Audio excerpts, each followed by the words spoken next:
You ever hear a story so wild it sounds like something straight out of a horror movie, but then you realize, nah, this actually happened?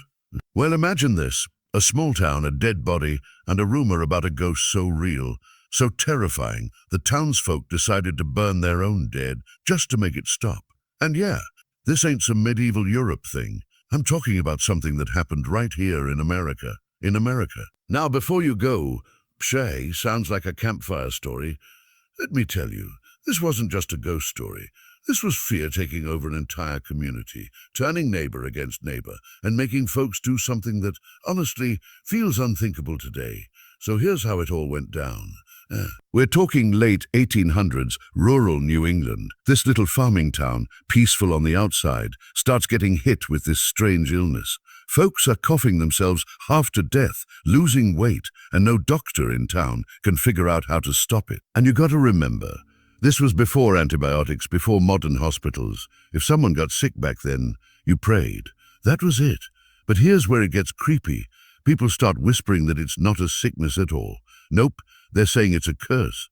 And not just any curse. They think a dead family member is rising from the grave to suck the life out of the living. Yeah, you can already feel how bad this is about to get. One family gets hit harder than anyone else. The Browns. First, the mother dies, then one of the daughters, then another. And the father's watching helplessly as his only surviving son starts wasting away too.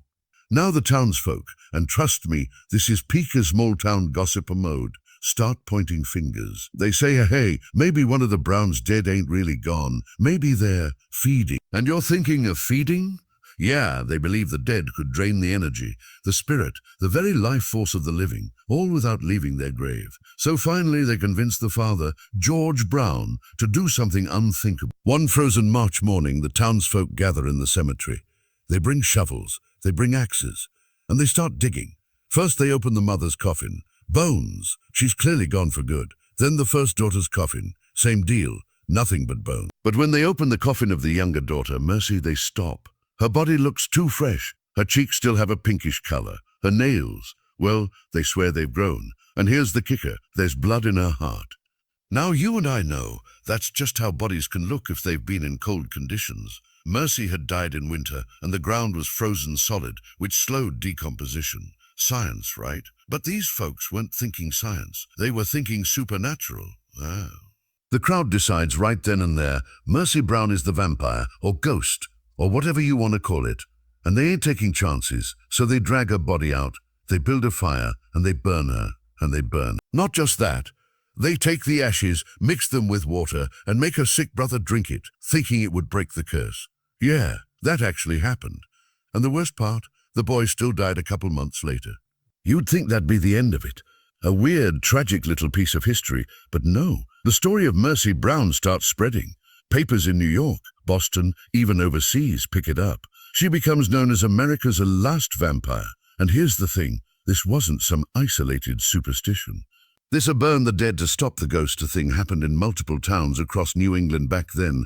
Folks were so scared, so desperate, they'd rather desecrate a grave than risk a spirit hanging around. But let's be real, was it a ghost, a vampire, or just fear turning people into monsters? See, fear is funny like that. You can be logical, you can be rational, but when it feels like your family's on the line, you start believing anything. And in those moments, the truth almost doesn't matter. It's about control. It's about doing something, even if it's the wrong thing. And I think that's why this story still hits people so hard today. It's not just creepy because of the burning. It's creepy because you can see yourself in that town. We all like to think we'd be the sane ones, the ones saying, hey, maybe let's not dig up Cousin Mercy.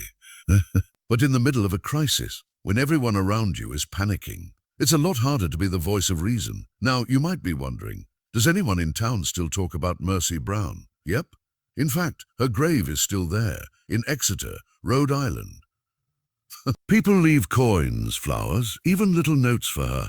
And some say, and I'm not saying I believe this, but I'm not saying I don't, that if you visit her grave at night, you might feel a chill in the air, even in summer. Maybe it's the ghost. Or maybe it's just the memory of what fear can make us do. And here's where I want to flip this on you.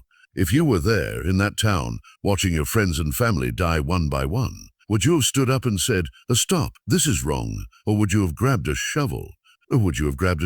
Think about that for a second, because the scariest part of this whole story isn't the ghost. It's the fact that we're all a lot closer to doing something insane than we like to admit.